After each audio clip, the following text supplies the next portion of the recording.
my channel. My name's Amy if you're new here, and today we have a very special guest. Hi! This is Katie, and today we're going to be answering you guys' and ours questions. So this is a Pride themed. We have got a Pride flag behind us, and there's nowhere to hang it. Also, apologies if the lighting is a bit off. We're not at home. We are dog sitting for my sister's dog, so we are in London at the moment. But we're going to be answering your questions on all things Pride, relationships. We're going to be answering the differences from kind of a straight perspective to a lesbian perspective. So we're going to be answering questions kind of from both perspectives. Some of it is about Pride, some of it's just about relationships in general. But if you'd like to see all our answers to all these questions, then just keep watching. We might also do this in two parts because we have got a lot of questions and Katie has got a lot of opinions. So we're potentially going to do this in two parts, but we're going to kind of go for it and kind of see. It might be a really long video, so grab your snacks. We have got some pizza, we've got a meat feast and a margarita. And we've also got some donuts from Donut Time, which I'm so excited to eat. So without further ado, let's get started. What ones are we going to start with, do you think? Okay, so I think we should start with questions from the Instagram poll. So if you don't follow me on Instagram or Katie, go and give us both a follow. I will drop the things up here. But I asked on my Instagram some questions if you had any, and let's go for it. Do you want to start? Yeah, so the first question we got was about what our opinions are on presentation of sexuality in the media, specifically in films and TV series. As a straight person, do you have any thoughts about this? Have you seen any shows that have LGBT representation? The one that springs to mind instantly is Brooklyn Nine-Nine. Yes. I think that's got a great, well, from my perspective, from like a straight perspective, I think it seems really good. Like, I love the way they tackle them issues and talk about stuff, but they equally like just make it very normal. That they don't make a big deal out of the characters being gay, but like it is featured. But apart from that, I can't think of literally any. Yeah, I would say that there's not really much LGBT representation in the media. Films often have, nowadays, they have like a token gay character, which really bothers me because representation is really important. Like, I didn't have people like me on the TV when I was younger. It made me like really ashamed of my sexuality because it made me feel that I was different. And I think it's really important to have representation, but a token gay character does not work because it often works on stereotypes. Do you think you'd prefer it just to be straight characters rather than a token gay? Yeah, if they're going to have a gay also, character... we're going to chat about this stuff, and we may not be using the correct terms all the time. Well, no. But we're coming with very good intentions. There are like different ways to refer to LGBT people. Like, I prefer the term queer for myself, but I know that not all LGBT people use this term, so for the purpose of this video I'm going to refer to myself as gay, just because that's a lot easier. Yeah. I'd rather that they didn't have gay characters for the purpose of just putting one in. Gay characters should have a storyline if they're going to. I also find that quite often I've heard in general with marginalised groups, they have like one character from whatever sort of marginalised group that is, but they, as you say, they really play on the stereotypes, and that then feeds into the stereotypes more than helping. Yeah, it's not ideal, and a lot of the LGBT films out there that are for people in this community are really over-sexualised. I've never thought about that either. No, so one of the films that I watched recently was Below Her Mouth, and there wasn't really... It even sounds wrong. No.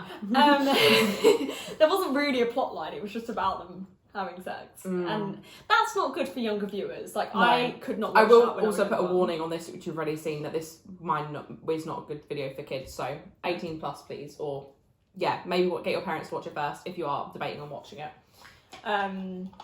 I think there are new shows that are not new shows. These shows have been around for a long time, but Strictly Come Dancing and Dancing on Ice now having same-sex couples. Yeah, I love really that. Good representation. That's accessible for children.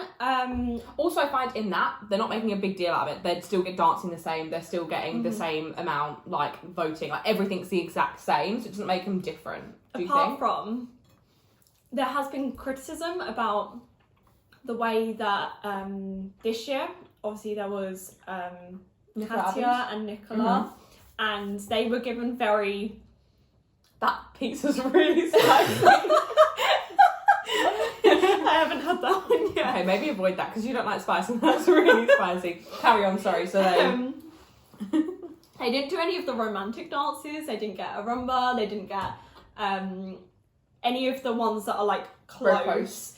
No, they had the like happy cheery. Do you reckon they would have if they continued doing the competition? Because they had to drop up to COVID, didn't they?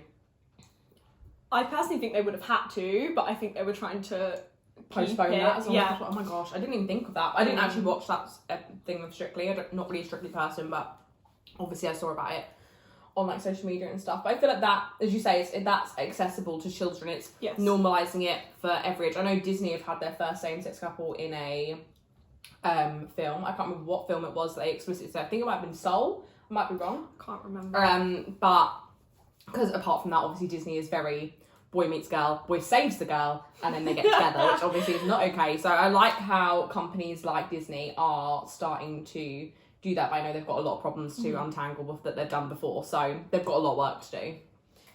Should we move on to the next question? Yeah, next question. So the next question we got was, it can be mostly aimed at you actually, but I want answers from a gay perspective as well. Should a partner not wanting children affect the relationship / be a deal breaker at our age? We are 20. For reference. So I think it depends obviously what sort of relationship you're in. If you're just dating, it's something serious, and I don't think it should. I think if you see yourself dating these people for the rest of your life and spending your future with them, like if kids are in your future or your preferred future, then that should be something you discuss early on.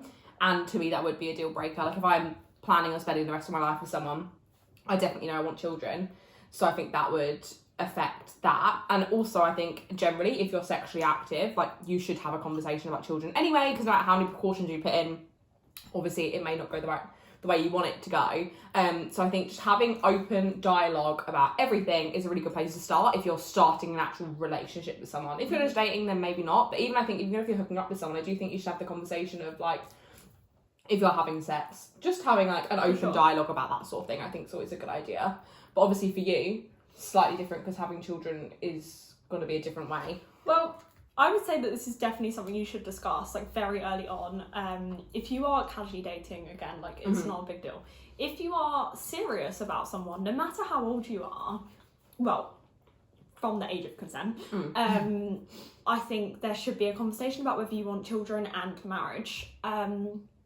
If you don't, fundamentally you're not compatible and you have to then consider whether you're willing to go ahead with this. The issue being that you could make each other miserable. If you give up having children for your partner, are you going to end up resenting them in the long run because you have given up something that you really wanted? Yeah. On top of this, as a person who dates women, there's often a conversation quite early on about how you want children. So for me, I really don't want to have children through IVF because I think adoption is a much better option for me. I think you're giving a child a much better life who otherwise, you know, would be in care, who wouldn't have the life that they deserve. So when I talk to people about whether they want children, this is also something that's quite a deal breaker for me. So I discuss this very early on. Lesbians move quick anyway, so we discuss this like second, first date. Also, like for a straight cis couple, like you are going like when you talk about kids, you automatically default expect that'll be like biological children, like just that happen, you know, naturally. Obviously, with you guys, you've got different avenues, which obviously we do have as well, but like as you say, there's different things. So if someone said they wanted to have children through IVF, you want to adopt, there's more variables that could make it like a different like thing you guys both want, I suppose. Because then you're still not. Oh, also for context, we are both single as well. So that's another context. If anyone knows anyone. We are both single, so that's obviously we're talking this from a single point of view as well. However, relationships haven't necessarily ended for me for this reason, but it is something that I talk about very early because children are going to be a part of my life. Yeah, 100%. So this one says, how long should you wait to have sex? Should I start this one? I literally think it depends in every situation how you're both feeling. I think I am someone who's had sex on the first date but then also waited 6 months. Like it completely depends on the situation. I think no time is too early if you're both ready for it, but it's hard to know when you're ready for it. I think if you naturally want to go through with it, that's what you want to do. Like, it's completely personal preference, I think. But I did say that actually, this is an interesting one to chat to Katie about, because obviously sex for me would be different to sex for you. And things that you would consider sex would be something that I'd maybe do earlier on with someone and then save sex for a little bit later. So, like, I think that's an interesting way, because I've got, I can do bits but not do everything. But then what do you consider everything? That's obviously very different compared to everyone, because sex is a different thing to everyone. It's kind of a relative term, I suppose. Yeah, I think the most important thing to remember here is that virginity is a social construct. It is not a real thing. What you guess? My absolute pet peeve is someone putting you down because of the age you lost your virginity. Which, again, as you say, is completely just It's not made a up real thing. How does a lesbian couple decide if they've lost their virginity? That is completely up to them. I've set my own boundaries on what that I think that is. I know friends who have different definitions to me. That's okay. That is completely okay. All you need to do is make sure that there is communication, that you aren't pressuring yourself into it. I have had relationships end. Yeah. Actually, mostly, I used to date men, and most of those ended because I didn't want to have sex with them. I have now realised potentially what the reason for that was. I still am unsure on my sexuality. I just prefer to date women. But I would say even like I've dated girls and the relationship has ended because I wasn't ready to have sex, and that's okay. I come from a Christian background, so my opinions on sex like vary from other gay people's. Yeah, that's true, variations because of I'd sex. come from it more of like an atheist point of view. Like, I do kind of believe in God, but I don't follow any of the things. So obviously sex to me isn't this sacred thing that to some people it is. So that's like there's lots of different perspectives we're putting in here. Ultimately, it's up to you. Don't listen to what anyone else tells you. If you want to have sex, have sex. If you're over the age of consent. Yeah. Clearly, just be careful, use protection. There are methods of safe sex for lesbian couples. They're not widely promoted, but you should definitely consider that and still get tested. I also think that for me, I know when I've had sex really safely and it's been in a really great situation, you have less of them maybe niggling things you might have in your brain. And I don't know about you, but I find if I have sex with anyone, no matter if it's in a first time in a relationship, whatever, I still have that after, like, oh my gosh, I just did that. Which I think is kind of society putting that on us, that we should feel a bit shameful after we have, and we should feel a bit like, oh, is this a bad thing that I've done? But I find, especially if you've had super safe sex, you've like both taken the precautions you need to, then that takes that level of guilt off a little bit, I've found. And I definitely find that is then you're not kind of battling with that as well, because sex isn't a shameful thing, it's natural, everyone does it. But it's obviously just been made up to this really big thing, a whole virginity thing as well. Like, it's been made up such a more of a big deal than it is. Like, now I think about it, like, if you think about it literally what it is, you're like, why are we making a big deal out of this? Like, it's literally no different from other things. It's not at all. And I think we are moving towards a more sex positive society. Yeah.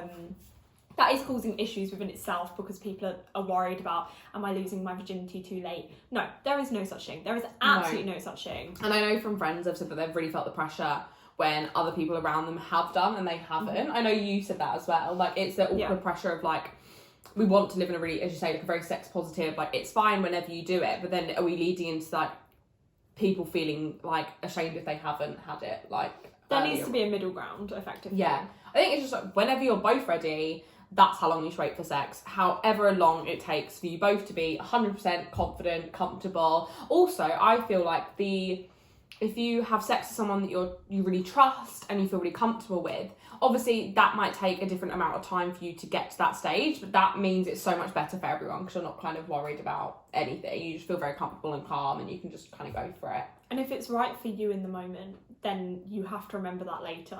Yeah. Try not to regret it, because if it was right for you then, it's right for you. Yeah, like if you were both really wanting it in the time, like, I think it's also as well if people find that if they've had sex with someone and the relationship's broken down, or for whatever reason they don't see each other anymore, then they feel guilty, like, oh, I gave it to that person and now I'm not with them. But like you've got to try and like rationalize in your head, which is super difficult. They're like, oh, it was right for me at the time, so although it didn't end the way I necessarily wanted it to, the relationship, like, it was good while it lasted, you know. And I feel like that's a good way to look at life anyway. Just like, you're always in situations that you're not going to be in for the rest of your life, but as long as you're like happy while you're in them, then like, that's spicy. It's good. It is spicy.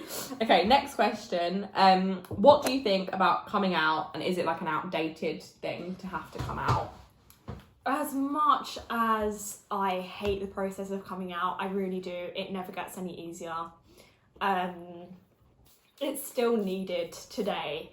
I find myself presenting in a straight way, I guess. As in, it came to it was a big shock for a lot of my friends and family when I came out to them. I came out really early. I was 14 when I first started coming out.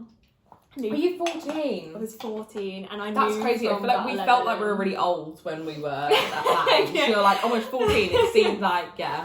But even then, like when I changed school, we went to the same school, and then I left to go to a different sixth form. And I had to do the whole coming out process all over again. I went to a Catholic sixth form, which was 10 times harder. And one of my big reasons for coming out was because people kept trying to set me up with all the boys. Oh no. And I had to be like, no. To be fair, I feel like I did that in a way though, because it's so bad that we default try and set our friends up with guys. Like, should I explain how you came out to me? One of my favourite stories. I obviously won't use names, but Katie was like, I fancy someone in our English class, and I went through like a whole seating plan naming every guy, and I was like, there's no guys left, and like, as I said it, I was like, it's not a guy, it's a girl. And I feel like that was such a lovely way to come out, because you weren't really coming out, you were just telling me who you fancied, and it felt, I don't know if you planned it or if it just kind of happened. Yeah. But it was such a natural way to like not. I didn't feel like you were coming out to me. I just felt like you were telling me who you fancied, and I was so happy I worked out who it was. I didn't give a damn. I was like, I found out like who it is. But I think that the whole idea of coming out is so bad that we default expect everyone cis and straight. I would like to get to a point where people can just bring home like a partner and be like, hey, mum, dad, this is who I'm dating. I didn't feel like I could do that just purely because of how much of a shock it would be. And I think coming out for transgender people or people who are, you know, not cisgender is completely different. I obviously can't speak from experience, but friends that I have, it's a completely different thing. It's still a bit more taboo. I'm also going to put another thing on the end of this question that we have kind of got later on, but how, as a friend, do you want someone to react? So you've come out, like, what do you want? Do you want their reaction to be like, oh, cool, whatever, like, very chilled? Or do you want them to be like, ask you questions? Like, what's the line of, like, you don't want to be too chilled and act like you don't care, but at the same time, like, if you're like me, that I don't care, but, like, you could date anyone. I don't, as long as you're happy, I don't care who they are. I think it depends on the person. Some people I wanted questions from, I wanted them to have a deeper understanding. Some people you want encouragement from, some people you want like a, I don't care, whatever. Just like a natural reaction.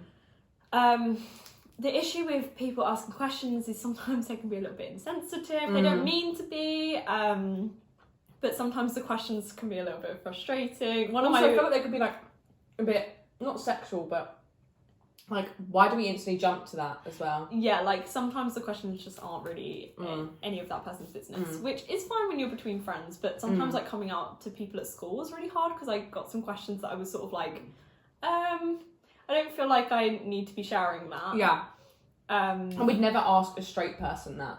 No, especially when it comes to transgender people, like, asking them how they have sex and things like that is entirely inappropriate. Like, if you, actually, I'm going to put this in here, not that he needs any, like, bigging up, but there's a YouTube account called Jammy Dodger, and he is insane, and he's great, and I love his videos. And if you want to learn more about trans issues, he is a trans man, so all his perspectives come from that.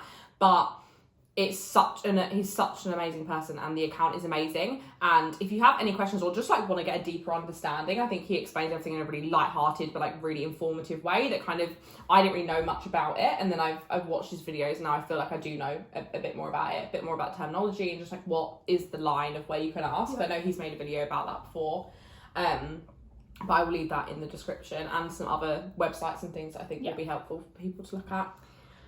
So the next question we have is opinions on what counts as cheating, and this is a really interesting one. We actually had this conversation on the train on the way down here. We did, yeah. I think cheating is very personal on what you'd count cheating. I know a lot of people, we watched a TikTok that was like, if you hang out with a girl, it's cheating. If you do this, whatever, like if your boyfriend did this, that's from like this couple's perspective.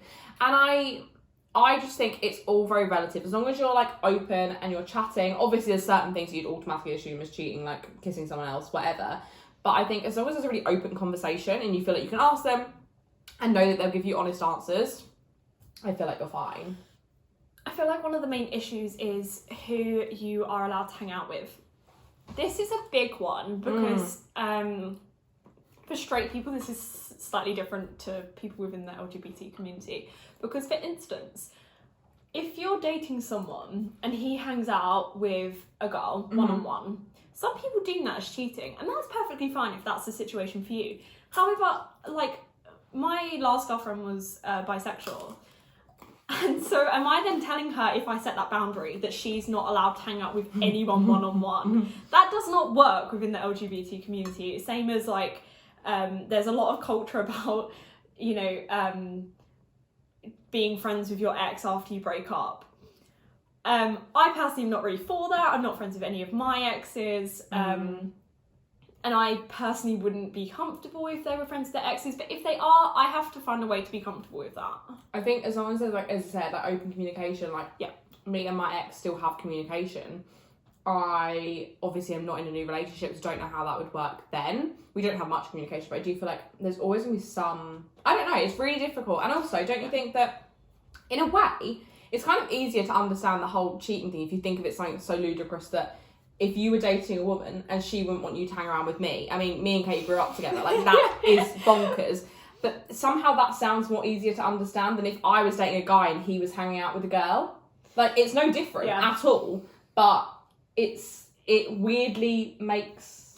Well, so me and my mum had this whole conversation when I came out about... I grew up, like, when my friends came and stayed over the night, like, we share a bed, it's completely chill, but, like, am I still allowed to do that now that I've come out? Was my mum still going to let me have sleepovers with my girl best mates?